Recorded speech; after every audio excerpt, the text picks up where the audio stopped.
1 फरवरी को इंडिया का union budget आया था।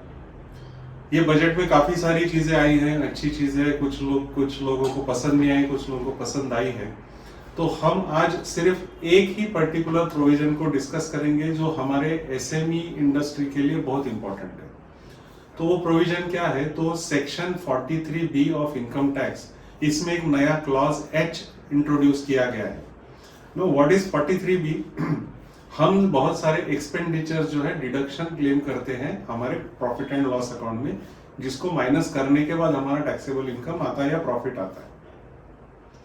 अगर उसका आपने पेमेंट ड्यू डेट के पहले, इनकम टैक्स रिटर्न भरने के पहले, ड्यू डेट के पहले नहीं किया है तो वो आपको एक्सपेंस अलाउड नहीं रहता है, वो डिसअलाउ हो जाता है। इस सेक्शन को हम कहते हैं सेक्शन 43B।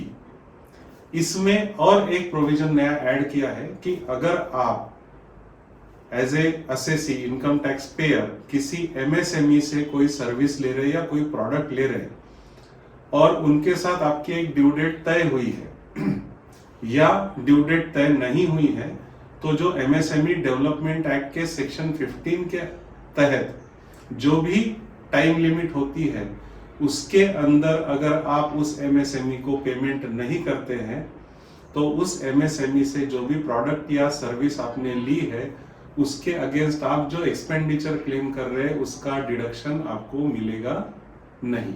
ये नया प्रावधान या नई अमेंडमेंट, नया प्रोविजन इस आने वाले बजट में आया है, which is good for MSMEs. मतलब बहुत बार ये होता है कि एमएसएमईज लोगों को प्रोडक्ट या सर्विस देती है और वो लोग टाइम पे पैसे नहीं देते, and because SMEs are small, therefore उनके पास इतना पैसा नहीं होता है कि वो इतने इसको सहन कर सके। अब दो चीजें इंपॉर्टेंट है इसमें ये बोला गया है कि माइक्रो एंड स्मॉल एंटरप्राइज, तो इसमें मीडियम एंटरप्राइज कवर्ड नहीं है। मतलब हमको यहाँ पे दो चीजें समझना है कि what is a micro enterprise and what is a small enterprise. इसके साथ हम ये भी समझ लेंगे what is a medium enterprise, जो कवर्ड नहीं है इस प्रोविजन में। और दूसरा कि what is section 15 of MSME development act, उसके साथ हम सेक्शन 16 भी समझ लेंगे। तो सबसे पहले what is micro enterprise, what is small enterprise and what is medium enterprise. तो इसमें दो क्राइटेरिया है। एक तो आपका प्लांट एंड मशीनरी और इक्विपमेंट में इन्वेस्टमेंट कितना है, ये एक क्राइटेरिया, एंड दूसरा है कि आपका एनुअल टर्नओवर कितना है। ये दोनों चीजें अगर आपकी सेटिस्फाई होती है तो आप उस कैटेगरी में आते हैं। तो लेट अस अंडरस्टैंड कि माइक्रो एंटरप्राइज का मतलब है अप टू 1 करोड़ का इन्वेस्टमेंट इनका प्लांट एंड मशीनरी या इक्विपमेंट्स में है, और साथ में इनका टर्नओवर भी जो है ये 5 करोड़ तक है। मतलब 1 करोड़ तक के, यानी 1 करोड़ या उसके नीचे तक अगर आपका plant and machinery equipment investment है, और 5 करोड़ के नीचे अगर आपका टर्नओवर है, तो आप कौन है? आप माइक्रो एंटरप्राइज है। What is a small enterprise? तो आपका जो equipment, plant and machinery investment है ये 1 करोड़ से ज्यादा है लेकिन 10 करोड़ से कम है, और आपका एनुअल टर्नओवर 5 करोड़ से ज्यादा है लेकिन 50 करोड़ से कम है, तो आप स्मॉल एंटरप्राइज हो गए।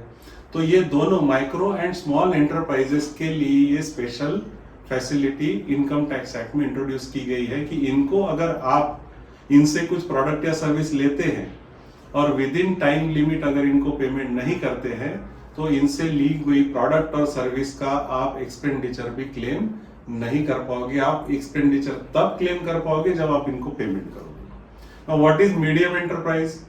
मीडियम एंटरप्राइज का मतलब है कि जहां पे 10 करोड़ के ऊपर का आपका इन्वेस्टमेंट है और 250 करोड़ तक का आपका एनुअल टर्नओवर है, 50 के ऊपर है लेकिन 250 से कम है, तो ये हो गया मीडियम एंटरप्राइज। ये इसमें कवर्ड नहीं है। मतलब any enterprise that is not a medium enterprise, वो तो या तो माइक्रो है या स्मॉल है। तो माइक्रो और स्मॉल को ही सिर्फ ये फैसिलिटी है।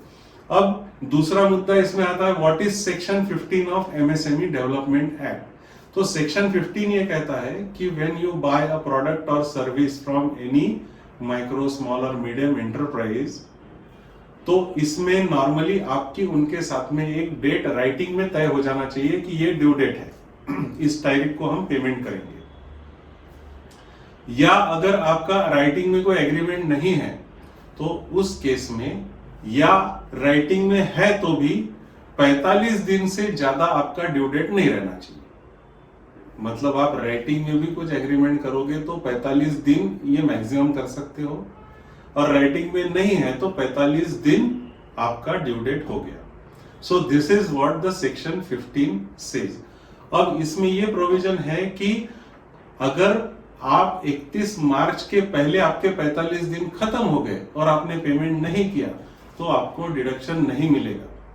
43B के बाकी एक्सपेंसेस में अगर आप इनकम टैक्स रिटर्न भरने के पहले पेमेंट कर दो तो आपको एक्सपेंसेस का डिडक्शन मिल जाता है, लेकिन इस पर्टिकुलर केस में इवन इफ यू पे before income tax return but after 45 days still आपको डिडक्शन जब आपने पेमेंट किया तभी मिलेगा, उस साल के प्रॉफिट एंड लॉस में नहीं मिलेगा। दूसरा इंपॉर्टेंट है कि सेक्शन 16, हालांकि इसकी कोई चर्चा नहीं है लेकिन हम सबको एज ए एसएमई ओनर ये सेक्शन 16 मालूम रहना चाहिए। अगर आपको 45 डेज में आपका पेमेंट कोई करता नहीं है तो इसमें इंटरेस्ट की भी प्रोविजन है। What is that interest? Interest is 3 times the rate notified by RBI. जो बैंक रेट एक नोटिफाई किया जाता है आरबीआई की तरफ से, उसके 3 गुना वो रेट रहेगा। सपोज आज का रेट अगर 6% है तो आपको 18% से इंटरेस्ट मिल सकता है ऑन मंथली रेस्ट बेसिस, मतलब हर महीने का 1.5% अगर 18% आता है तो मुझे लगता है कि ये जो प्रोविजन ये बजट में इंट्रोड्यूस हुआ है ये एसएमई के लिए बहुत इंपॉर्टेंट है और आपको इसका बेनिफिट मिल सकता है अगर आपके पैसे जानबूझकर कोई नहीं दे रहा है तो। लेकिन इसके लिए सबसे इंपॉर्टेंट चीज क्या है कि आप सिर्फ क्राइटेरिया के हिसाब से स्मॉल, माइक्रो या स्मॉल नहीं हो सकते, आपको आपका एमएसएमई रजिस्ट्रेशन भी कराना पड़ेगा। तो अगर आपने अभी तक अपना एमएसएमई रजिस्ट्रेशन नहीं कराया तो सबसे पहली चीज इस प्रोविजन का बेनिफिट लेने के लिए आपको एमएसएमई रजिस्ट्रेशन कराना पड़ेगा। सो आई विश कि एज ए एसएमई ओनर अगर आप किसी दूसरे एसएमई से भी खरीदते हैं तो भी आपको ये प्रोविजन एप्लीकेबल है, और आपसे भी कोई प्रोडक्ट या सर्विस खरीदता है तो उनको भी ये प्रोविजन एप्लीकेबल है। तो टाइमली पेमेंट रिसीव करने के लिए, देने के लिए आपको इस प्रोविजन का ध्यान रखना पड़ेगा ताकि आपका टैक्स लायबिलिटी बराबर कैलकुलेट हो सके। Wish you a very happy budget and happy balance sheet.